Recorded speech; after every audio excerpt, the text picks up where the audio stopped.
Bonjour Myriam, Bonjour. tu es autrice, metteuse en scène pour le théâtre. Tu es aujourd'hui en représentation au Théâtre des Martyrs avec Amor Mundi autour de l'œuvre et de la vie de Hannah Arendt. Comment est-ce que tu fais en fait tout ça? Alors, prenons Amor Mundi d'après Hannah Arendt. Ça m'a pris 3 ans. Donc, comme c'est une écriture personnelle, donc il fallait d'abord que j'appréhende toute une œuvre philosophique. Et donc, j'ai été vraiment accompagnée dans ce projet par la dramaturge Valérie Batalha, qui m'a vraiment donné des séminaires particuliers. J'ai été étudiante de l'œuvre d'Hannah Arendt pendant presque 2 ans, avant d'écrire la première ligne. Et donc, ensuite, j'ai passé un temps d'écriture assez important, en faisant des allers-retours avec, d'ailleurs, les acteurs et actrices. Et donc, je dis souvent, voilà, la création d'Amor Mundi, ça a été 14 représentations et c'est 3 ans de travail. C'est pour ça que c'est tellement important pour nous tous, de reprendre ce spectacle, c'est-à-dire de faire fleurir ce travail qui a été accompli pendant des années. On ne dit pas assez qu'une mise en scène, c'est des années de travail, des années de préparation. Si bien sûr on veut faire autre chose qu'un pitch qui répond au blabla de l'actualité, oui, évidemment. Mais et ça peut être bien de faire des choses très vite d'ailleurs. Parce que parfois, il faut répondre à l'actualité, pas à son blabla, mais à l'actualité. Mais donc, souvent, très souvent, c'est aussi bien pour les autrices, les auteurs, les metteuses en scène, les metteurs en scène. Ça demande un très long travail de gestation. Et donc, il faut laisser un peu tous ces enfants grandir et prendre leur autonomie. Mais du coup, il y a eu 14 dates pour la création et puis 17 dates encore en tournée, en reprogrammation finalement. C'est quoi, ça veut dire quoi d'être reprogrammé? Est-ce que là, il y a une forme de respect de temps de la création finalement? Est-ce qu'on peut dire ça? Ou bien tout à ça fait. veut dire quoi? Comment ça se passe? Alors, déjà, c'est très important. Enfin, c'est même essentiel. D'ailleurs, quand on a créé Amor Mundi en France, puisqu'on avait un partenaire français, puis on l'a repris au Théâtre Océan-Nord, qui était notre coproducteur. Ça a été soutenu par la CAP, quand même à une hauteur de 100 000 €, donc la subvention maximum pour un projet. Donc ça donne des responsabilités aussi. Et donc, après les 14 dates, c'était vraiment très important pour nous, d'abord parce que le spectacle, on le voyait au retour, à l'après, était réussi. On avait atteint notre but, c'est-à-dire faire de l'œuvre et de la vie d'Hannah Arendt une histoire sur plusieurs plans, c'est-à-dire qui pouvait s'adresser à des gens qui n'avaient jamais entendu parler d'Hannah Arendt. Et pour moi, le plus beau compliment qu'on puisse nous faire, c'est « ça me donne terriblement envie de la lire ». Et des gens, bien sûr, qui la connaissent bien, qui connaissent bien son œuvre et qui goûtent évidemment d'autres niveaux qu'il y a dans le spectacle et dans l'écriture. Donc, c'était pour nous très important de continuer ce travail. Donc, par exemple, moi, j'avais décidé que je ne déposerais pas de projet CAP, puisqu'à l'époque, ma compagnie était à l'aide au projet, sans vraiment tout tenter pour rediffuser ce spectacle, c'est-à-dire le faire fleurir, et puis il faut quand même bien le dire aussi, pour amortir les fonds publics qui sont quand même ceux des impôts des citoyens. Donc ça a été une très longue bataille, parce que c'est très difficile de tourner des spectacles, tout simplement parce que je pense que le système capitaliste a atteint absolument toutes les zones. Toutes celles qu'il ne peut pas atteindre, de toute façon, il cherche à les mordre aussi. Et donc la culture en fait partie. Et donc il y a ce système où on produit des objets qu'on jette. Et puis arrivent des nouveaux, et puis on les jette à nouveau. On monte au nu quelqu'un, et puis au deuxième spectacle, on dit « Ah oui, mais finalement, c'était pas si intéressant ». C'est tout un système contre lequel les artistes doivent résolument se battre. Parce que nous faisons autre chose que de la consommation de biens. Et on va rester autour de la figure d'Hannah Arendt quelque part. Et ça a à voir d'ailleurs. Donc on va s'intéresser à la pensée. Et je vais te poser cette question. Qu'est-ce que ça veut dire penser le théâtre aujourd'hui?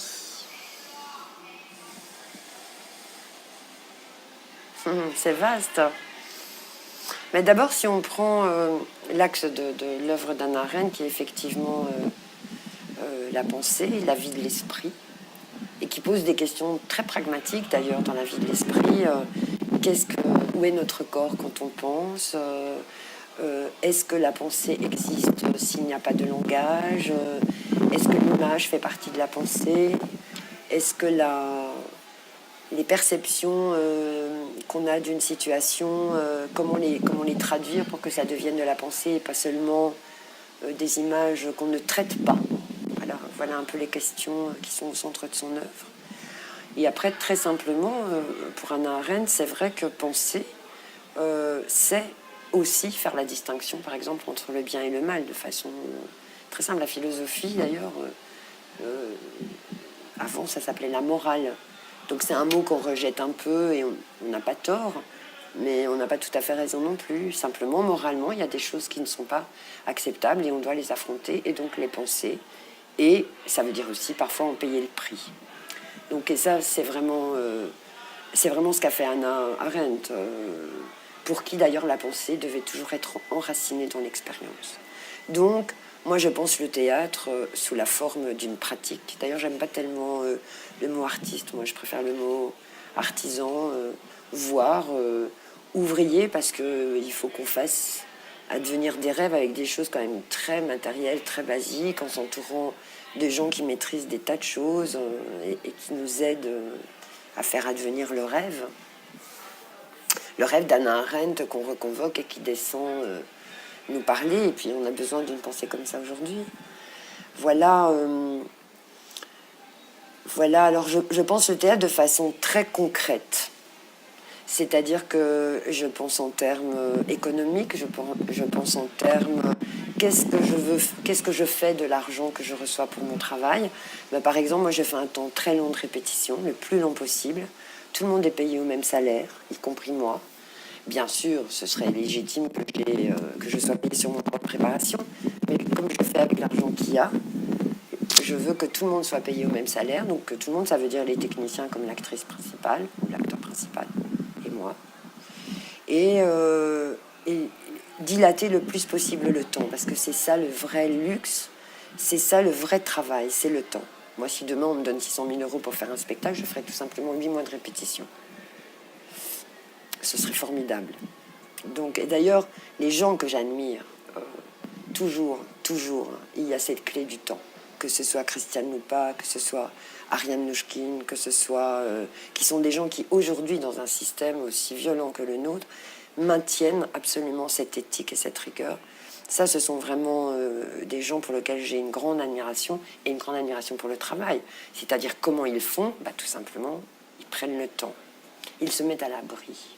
On ne doit pas toujours être dans le monde...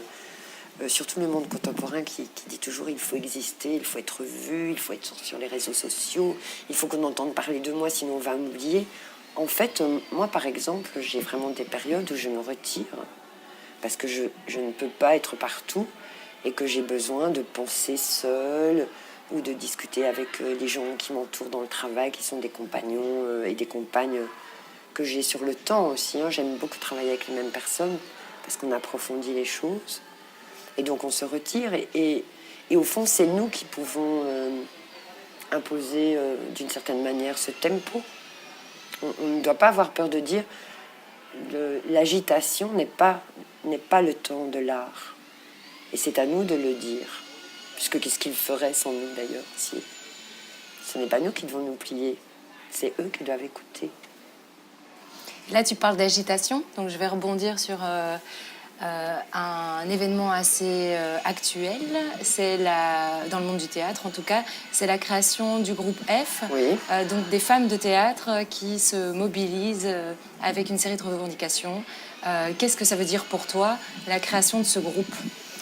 Ça a été un événement vraiment formidable par son ampleur, parce qu'en fait c'est parti d'une inspiration d'Isabelle Batz, qui est autrice et performeuse, qui a écrit un texte qui a suivi la nomination d'Alexandre Caputo au Théâtre des Tanneurs, donc quand même sur une shortlist qui contenait 3 femmes et un homme, et 13 candidatures de femmes. et 9 hommes, dans un théâtre qui, symboliquement, en tout cas, méritait qu'on pense à la puissance symbolique d'une femme à la direction de ce théâtre, étant donné le passé de harcèlement qui avait été couvert par le conseil d'administration de l'ex-directeur. Donc c'est parti d'échanges, parce que quand on reçoit des chocs, on a tout simplement d'abord envie de parler et de se dire qu'est-ce qui s'est passé, tout simplement comprendre, essayer de comprendre, se poser des questions. Et on devait se retrouver dans un café pour en discuter, tout simplement, à 5 ou 8. Et on s'est retrouvés à 60 à 80 femmes à une première réunion. Et en fait, non seulement à 60 ou 80 femmes, mais en se rendant compte qu'on sentait la nécessité maintenant de fédérer des luttes. Il y a plusieurs féminismes, bien sûr. Et je dirais même que dans une femme, il y a plusieurs féminismes dans chaque femme. Mais donc il y a en tout cas un féminisme duquel moi je me sens très proche, c'est celui qui pense que ce n'est pas une lutte séparée de celle des autres, c'est-à-dire des luttes de toutes les minorités. Parce que même si on est majoritaire, on est totalement minorisé, on est dénié, on essaye de rendre les femmes invisibles, et donc les femmes ont jusqu'à maintenant l'habitude de présenter un dossier, de s'asseoir et de travailler, et puis finalement les dés sont pipés.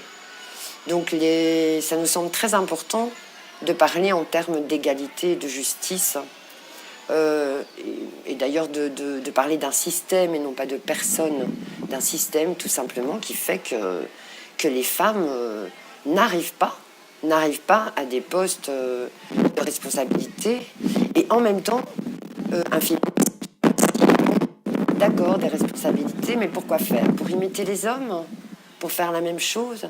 Moi, je me sens très très proche de l'écoféminisme, c'est-à-dire celui qui tient compte aussi de l'état de la planète, parce que tout ça, toutes ces agitations, que ce soit celle du libéralisme, comme celle de tous les combats, ou celle de la course effrénée à l'argent, tout ça ne vaut rien devant l'extinction des espèces, devant le réchauffement climatique, et devant le fait que la Terre ne va plus pouvoir nous supporter.